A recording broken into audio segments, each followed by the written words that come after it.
The air in the grand ballroom is thick with expensive perfume and forced smiles. Crystal glasses clink, a symphony of celebration for 50 years woven together. I stand by the sprawling buffet, watching my parents take the stage, bathed in the warm glow of spotlights. Mom, radiant in a gold gown, Dad, proud in his tuxedo. 50 years. It feels monumental. My sister, Sarah, is already up there, beaming beside them. Of course. Always the golden child, even now. I feel a swell of genuine affection, a warmth in my chest. Despite our differences, despite the quiet, persistent ache of feeling slightly less than in this family, they are my parents. And this is a moment of pure joy. The crowd hushes as Dad taps the microphone. His voice, usually booming, is thick with emotion. He speaks of love, of partnership, of building a life. Mom adds anecdotes, making everyone laugh. Then Dad clears his throat, his expression shifting from sentimental to something else. Formal. And now, he says, his voice resonating through the speakers, we want to speak briefly about the future. About our legacy. We've worked hard, built something substantial, and it's time to ensure its continuation. My heart gives a little patriotic thump. The family business. We all knew this was coming, the formal announcement of succession. I ran the West Coast operations for years, the quiet workhorse, while Sarah pursued her passions, which mostly involved attending galas. But I was the one with the spreadsheets, the late nights, the one who turned around the failing logistics division that Dad was ready to shutter 15 years ago. Surely, they'd acknowledge that. Dad gestures to a man in a crisp suit I don't recognize, standing off to the side. Our attorney, Mr. Thompson, is here tonight. He's helped us draft our final wishes, ensuring everything is in order. Mr. Thompson steps forward, holding a document. He offers a small, professional smile to the crowd, then looks directly at my parents. Mr. and Mrs. Davidson, he says, his voice calm and clear, cutting through the celebratory buzz like a cold knife. Per your instructions, I can confirm that your estate has been finalized. Your collective assets, properties, and the entirety of Davidson Manufacturing, with the express exclusion of the logistics division, will pass directly to your daughter, Sarah Elizabeth Davidson, upon your passing. My breath catches. The room swims. Wait. The entirety? Excluding the logistics division? My division? The one I saved? My parents are smiling, a fixed, slightly nervous smile, looking at Sarah, who is practically vibrating with excitement on stage. She shoots a triumphant glance towards my direction, subtle, but I see it. The lawyer continues, oblivious. This includes the primary manufacturing plants, the corporate headquarters, all patents, liquid assets, and real estate holdings, with the aforementioned single exception. My mind is a frantic bird, beating against a window. This can't be right. This is a mistake. They wouldn't. Not after everything. Not after I... The shock is a physical blow. It's not just about the money, the inheritance. It's the public declaration. The utter, complete dismissal of my contribution, my loyalty, my very place in the family structure they supposedly cherished. They are announcing to everyone we know that Sarah is everything, and I am what? An afterthought? A mistake? Worthless? The logistics division, the part they gave me when it was bleeding money, the part one poured my life into, the part that is now quietly, consistently profitable, is the exception? The part they apparently don't even want to count in the main legacy. My vision tunnels. The festive lights blur into harsh, accusatory stars. The happy chatter of the crowd sounds distant, like it's happening underwater. My hands are shaking. I grip the edge of the buffet table, the silver platters suddenly seeming heavy and cold. This isn't a party. This is an execution. And I didn't even know I was on trial. Let me know where you're watching from and what time it is right now. If this story has already pulled you in, please take a second to subscribe. It truly means more than you know. I stood there, frozen, a grotesque statue amidst the circulating guests. The announcement hung in the air, heavy and suffocating. Sarah glowed on stage, accepting muted congratulations from the few people brave enough to approach immediately. My parents beamed, oblivious or perhaps intentionally ignoring the stunned silence that rippled outwards from where I stood. This wasn't just about money. Money was numbers on a page, something abstract. This was about worth, about love, about a lifetime of trying to measure up, to be seen, to be valued. And in one swift, public stroke, they had quantified my value. 0. Less than 0, actually, because the thing I built was explicitly excluded, like a piece of garbage they didn't want included in the final inventory of their treasures. I felt a hot, ugly flush crawl on my neck. Humiliation. Raw, searing humiliation. Everyone was looking. Or perhaps they weren't. Perhaps in their minds, this was just business as usual for the Davidsons. Sarah gets everything. The overlooked sibling gets nothing. It was the family narrative, just amplified and made official. I managed to force my feet to move.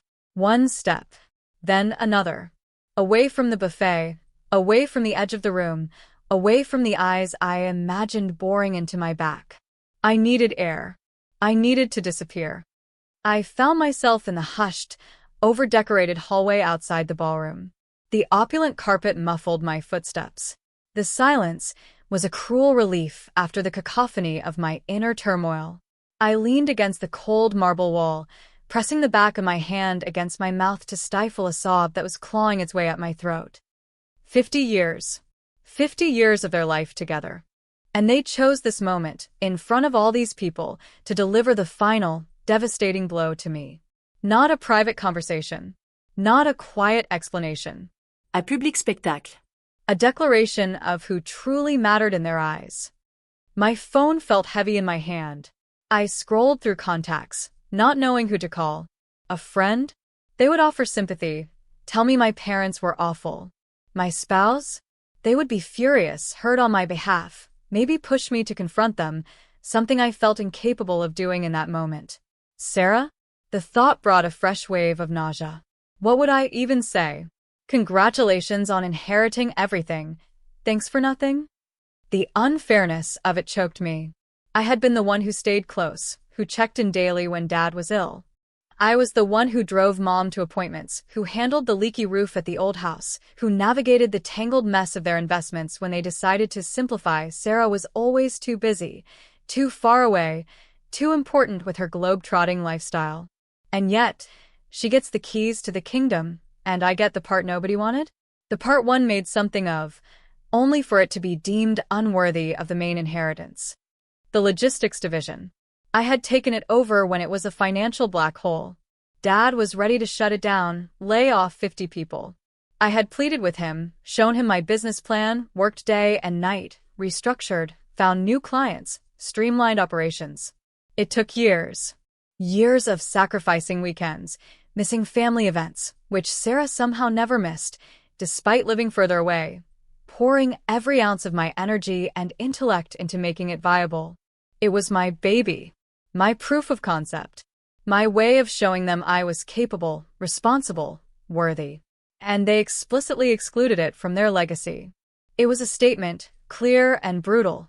What you built, what you are, doesn't count. Not compared to Sarah. I sank down onto a velvet bench, the elaborate wallpaper swirling around me. Tears finally spilled over, hot and useless, tracking paths through my makeup. I felt like a child again, watching Sarah effortlessly excel, always a step ahead, always more praised, more loved. Except now, the stakes were everything. My future. My sense of self-worth. My entire relationship with my family shattered into a million irretrievable pieces. How could they do this? How could they be so blind? Or so cruel? Did they truly not see me? Did they think I was just supposed to be okay with this? Just accept my fate as the also-ran, the forgotten child. The initial shock began to give way to a cold, hard knot of anger in my gut. Anger at my parents for their blatant favoritism and public humiliation. Anger at Sarah for her smug triumph. Anger at myself for being so naive, for believing that my efforts, my love, my presence would ever truly matter as much as her effortless charm or her simple existence.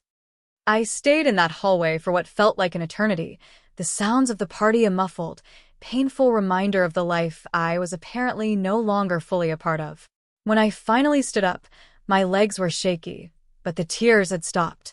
The raw hurt was still there, a gaping wound, but beneath it, something else was beginning to stir.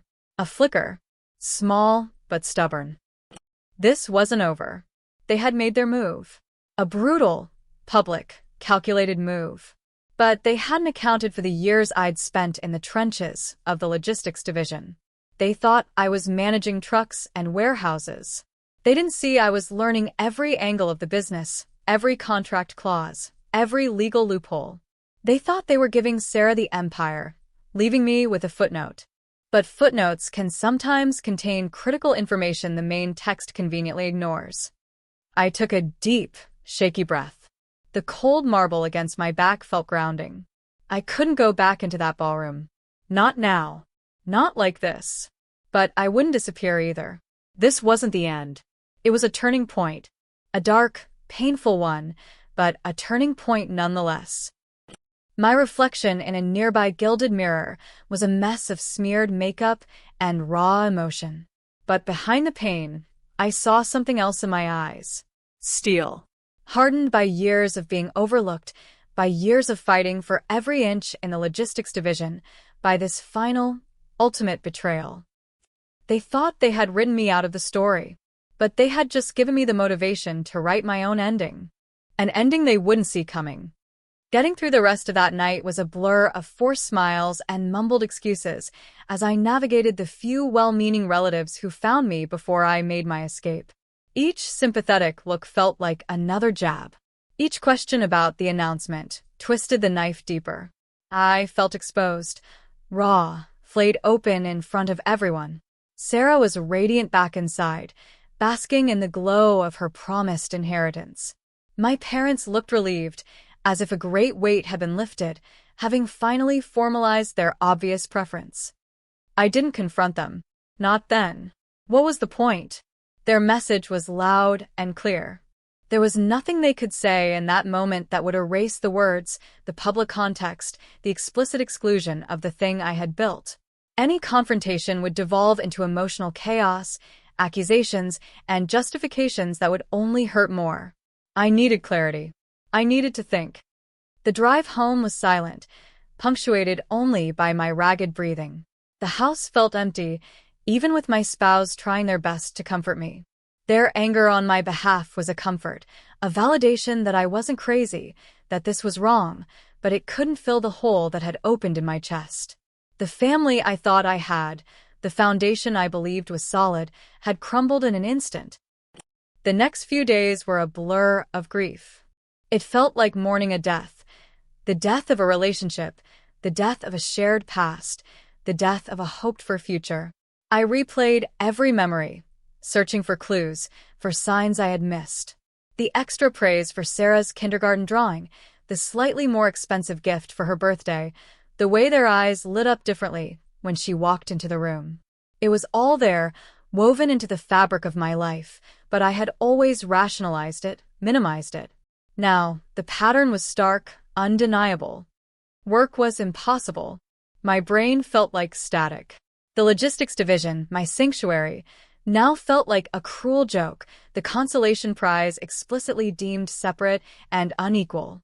I couldn't look at the spreadsheets, couldn't talk to my team, couldn't pretend things were normal.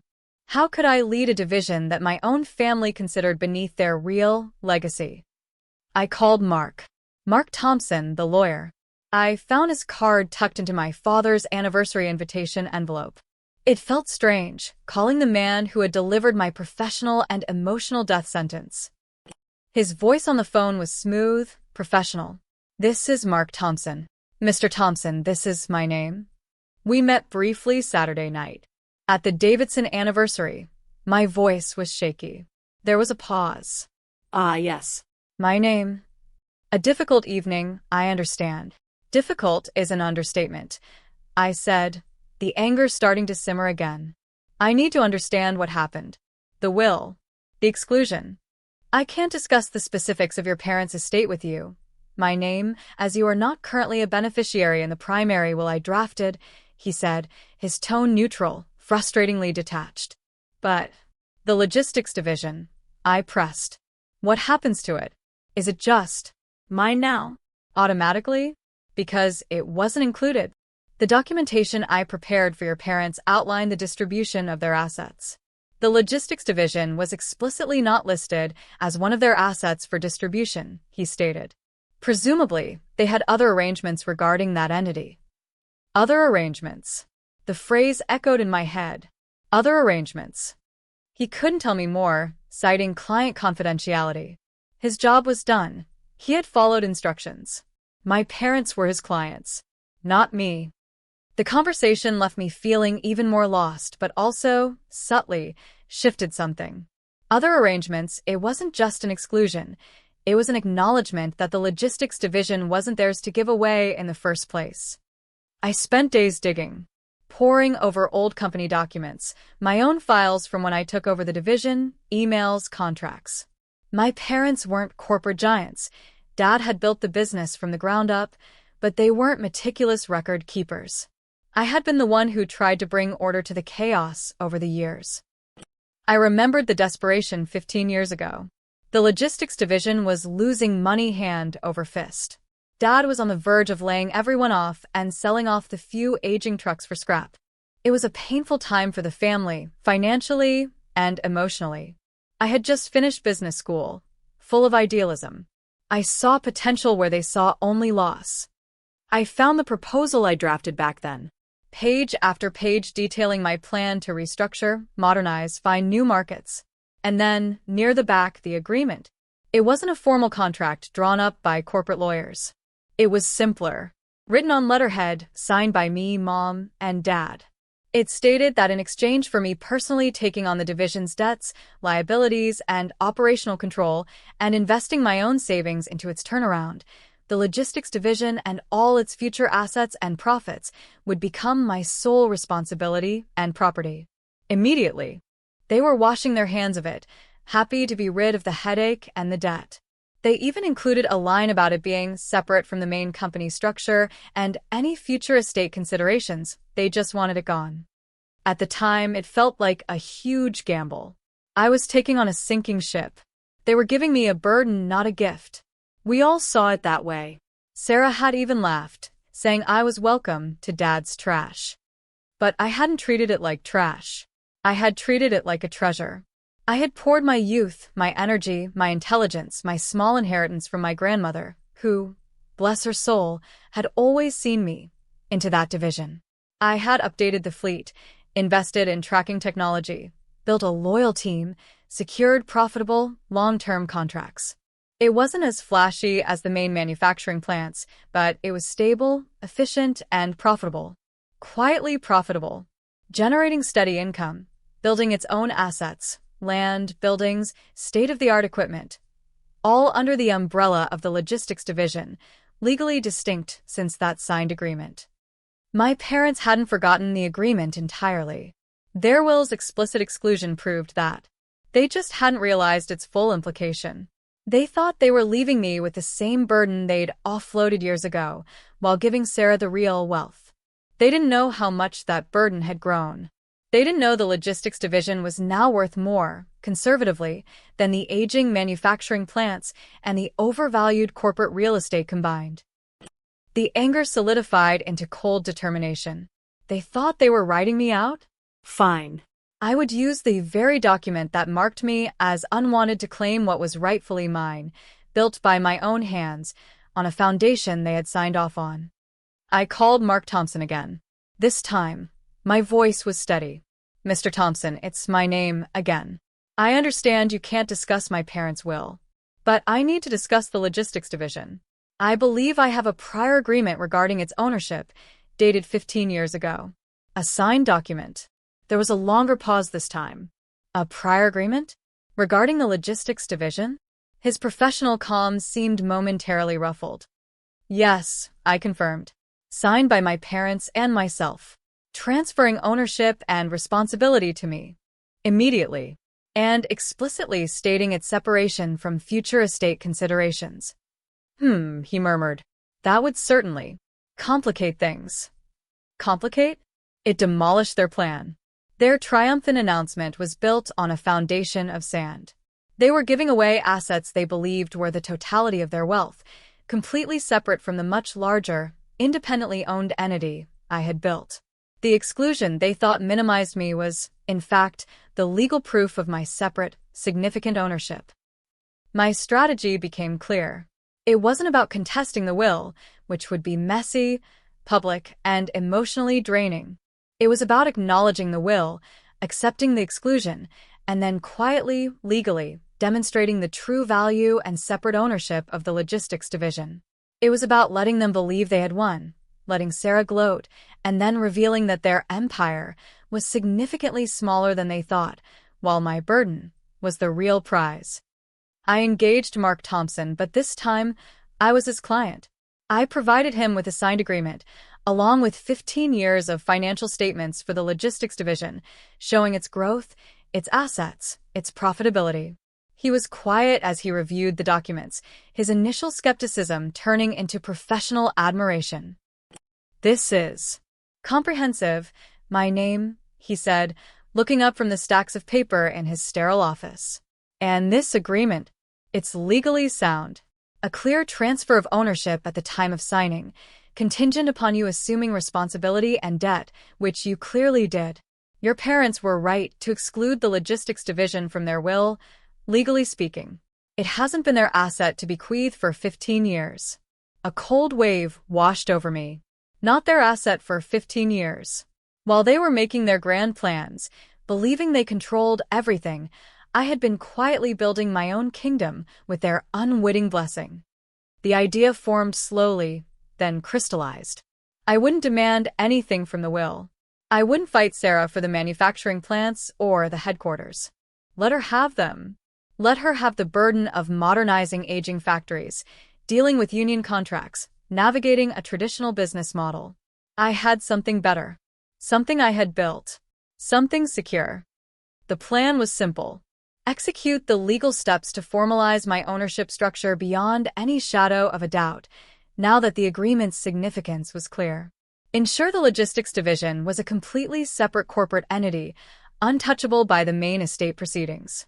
And then, wait for the right moment. Not a moment of my choosing, but a moment dictated by their own actions. The notification arrived 2 months later. A formal letter from Mr. Thompson's office, acting as the executor of the estate.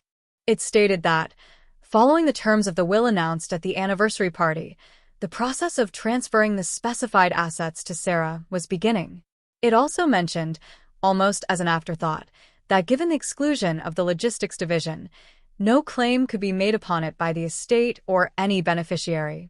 It requested my cooperation in providing any necessary documentation to ensure the clean separation of assets during the transfer process. It was an olive branch, perhaps a subtle acknowledgement from the legal side that they knew something was up, even if they didn't know the scale of it. Or perhaps just standard procedure. I instructed Mark Thompson to respond. Not with an emotional outburst. Not with accusations. With meticulous, irrefutable facts. He sent them the original signed agreement. He sent them the corporate registration documents showing the logistics division as a separate entity under my sole ownership. He sent them the detailed, audited financials for the past 15 years, highlighting the division's significant value and growth. He sent them the list of properties and assets held directly by the logistics division.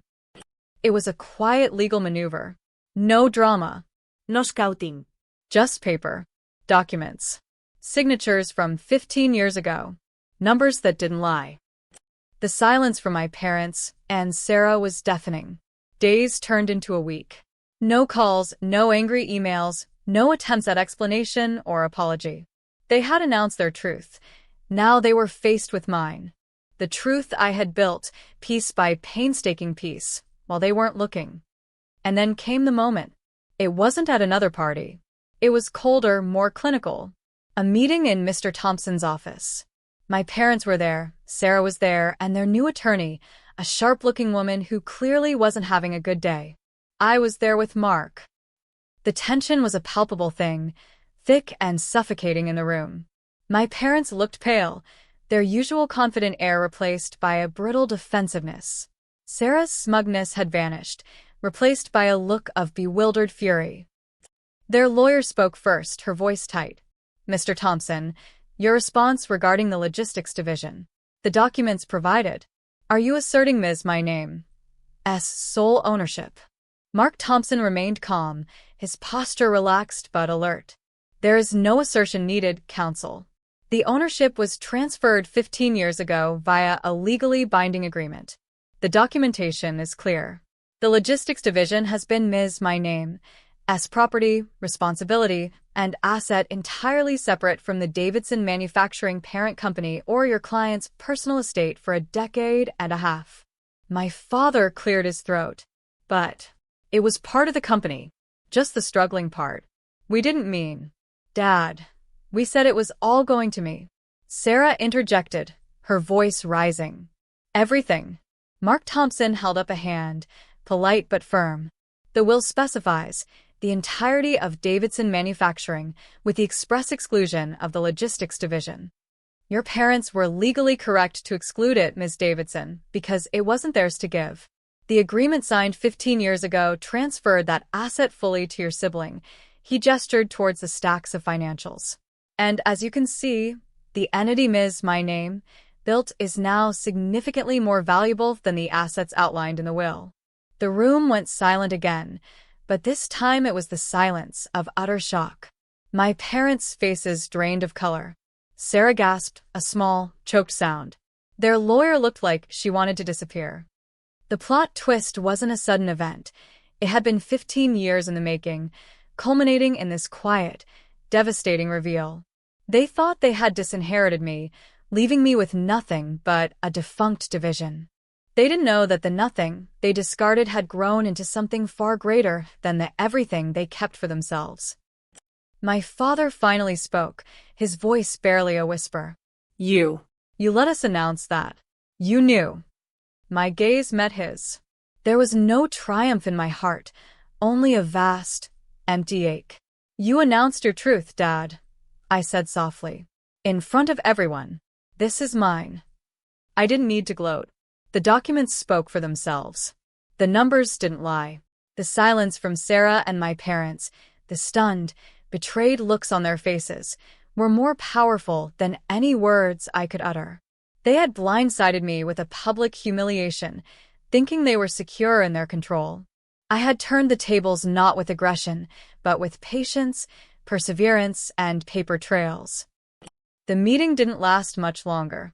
There was nothing left to discuss, really. The will was valid for the assets it listed. The logistics division wasn't one of them. I owned it, free and clear. Leaving that office felt different from leaving the ballroom. There was no desperate need to escape. There was a quiet finality. I had come for validation, for justice, maybe even for revenge, though I hadn't articulated it as such. What I found was that the victory felt hollow. I had won the battle for assets, for proof of my worth. But I had lost my family. The betrayal cut too deep to allow for an easy reconciliation. The public declaration, the years of subtle favoritism, the fundamental lack of belief in me, it wasn't just about the money. It was about being seen. And they still hadn't truly seen me, not until faced with irrefutable proof of what I had built independently of them. I walked out into the sunlight, the city noise washing over me. I was financially secure, more so than I could have imagined 15 years ago. The logistics division was mine, a testament to my hard work and vision. I had turned their discard pile into a gold mine. But the cost. The cost was everything else. The easy laughter at family dinners, the shared memories that now felt tainted, the simple belief that my parents loved me unconditionally.